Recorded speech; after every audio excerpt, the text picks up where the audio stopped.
آقا کریم نے صفوں کو سیدھا کرنے کی تلقین کرتے ہوئے کہا کہ مت سمجھنا کہ میں صرف آگے دیکھ رہا ہوں، میں آگے بھی دیکھ رہا ہوں، میں پیچھے بھی دیکھ رہا ہوں، تمہارے رکوعوں کو بھی دیکھ رہا ہوں اور دلوں میں پیدا ہونے والے خشوعوں کو بھی دیکھ رہا ہوں۔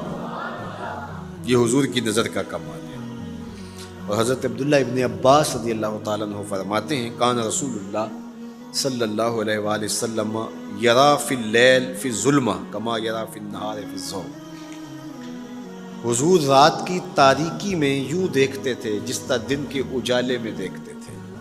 میں نہیں دیکھ سکتا، یہ دیکھو یہ روشنیاں ہیں، یہ لائٹیں لگی ہوئی ہیں اور میں یہاں سے دیکھ رہا ہوں، اگر یہ چراغاں ختم ہو جائے، یہ روشنیاں بجھ جائیں تو وہ دور چیزیں لکھی ہوئی ہیں وہ تو دکھائی نہیں دے گی، یہ کتاب میری جھولی میں بھی ہوگی میں پھر بھی نہیں دیکھ سکوں گا، اس لیے کہ میری آنکھیں نور ہیں لیکن یہ اتنی دیر تک نہیں دیکھ سکتی جب تک یہ خارج کی روشنی بھی موجود نہ ہو۔ لیکن حضور سراپا نور ہیں، حضور ظلمت میں بھی دیکھتے تھے، روشنی میں بھی دیکھتے تھے۔ چونکہ میری آنکھیں ان روشنیوں کی محتاج ہیں، کائنات کی ساری روشنیاں شمس و قمر بھی میرے حضور کے محتاج ہیں، اس لیے حضور علیہ الصلوۃ والسلام شمس و قمر کی روشنی کے محتاج نہیں تھے۔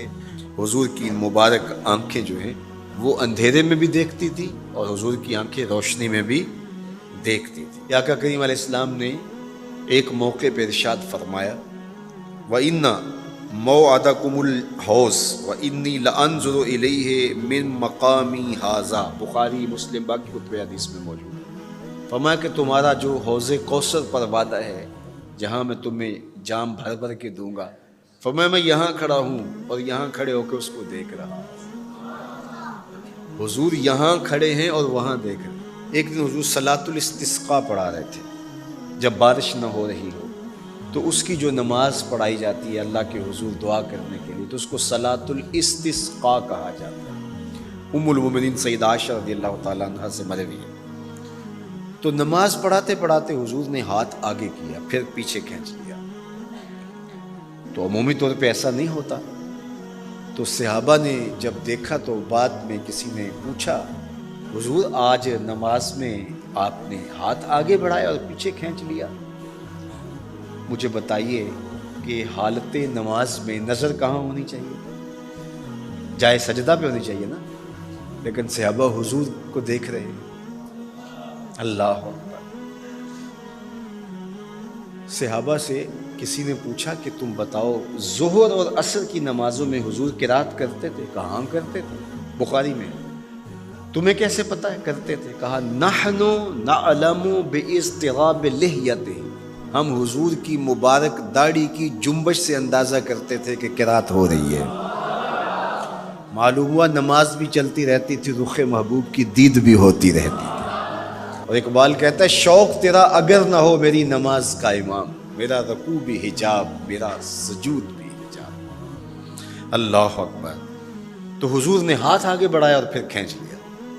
پوچھا گیا حضور یہ آج نماز میں ایک نئی چیز ہم نے دیکھی، آپ نے ہاتھ آگے بڑھایا پھر کھینچ لیا؟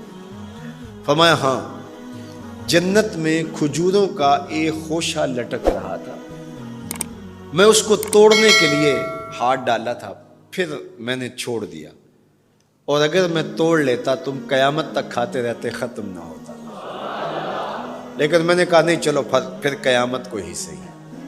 اب حضور کھڑے کہاں ہیں؟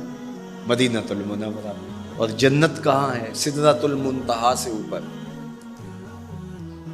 سر پٹ گھوڑا دوڑے اور تیز رفتار گھوڑا، تازی گھوڑا، 500 سال دوڑنے کے بعد پہلے آسمان تک پہنچے، پھر اتنی موٹائی آسمان، پھر دوسرا آسمان، پھر تیسرا آسمان، درمیان میں پھر خلائیں بھی، پھر وہاں سے 7 آسمانوں کے بعد کہیں سدرۃ المنتہا، اور قرآن بتاتا ہے کہ جنت بھی سدرۃ المنتہا کے پاس ہے، پھر آگے جنت، اور جنت کے جو درخت ہیں وہ 70,000 سال کی اونچائی پر ہیں، وہاں لٹکتی ہوئی کھجوروں کے خوشے، اور حضور علیہ السلام نے یہاں کھڑے ہو کے ہاتھ بڑھایا اور وہاں حضور کا ہاتھ پہنچ گیا۔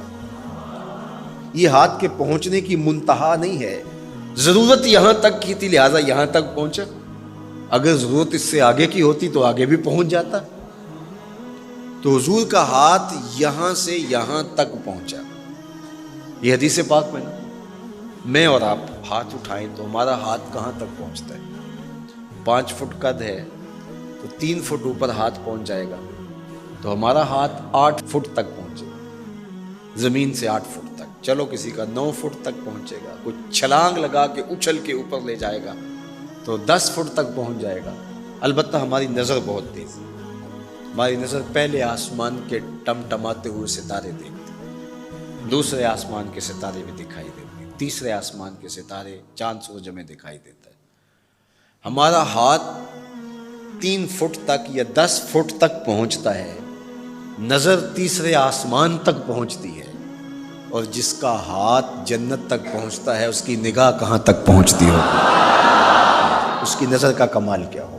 اس لیے فرمایا انی ارا ما لا ترون و اسمع ما لا تسمعون. جو میں دیکھتا ہوں وہ تم نہیں دیکھتے، جو میں سنتا ہوں وہ تم نہیں سنتے. اپنے حواس کو نبی کے حواس پر قیاس کرنا یا نبی کے حواس کو اپنے حواس پہ قیاس کرنا سوائے جہالت کے اور کچھ نہیں ہے. چے نسبت خاک را بعالم پاک، کہاں ہم کہاں ان کی ذاتیں بابرکات. اس لیے فرمایا انی ارا ما لا ترون و اسمع ما لا، جو میں دیکھتا ہوں وہ تم نہیں دیکھتے اور جو میں سنتا ہوں وہ تم نہیں سنتے. اللہ اکبر. ہماری آنکھیں تو چمکتے ہوئے سورج کو دوپہر کے وقت نہ دیکھ پائیں، چندھیا جائیں، آنکھوں میں پانی اترنے لگے، اور محبوب کی آنکھیں بے حجاب دیدار رب کریں. اور قرآن کہے ما زاغ البصر وما، آنکھ چندھیائی بھی نہیں اور حد ادب سے تجاوز بھی نہیں کیا.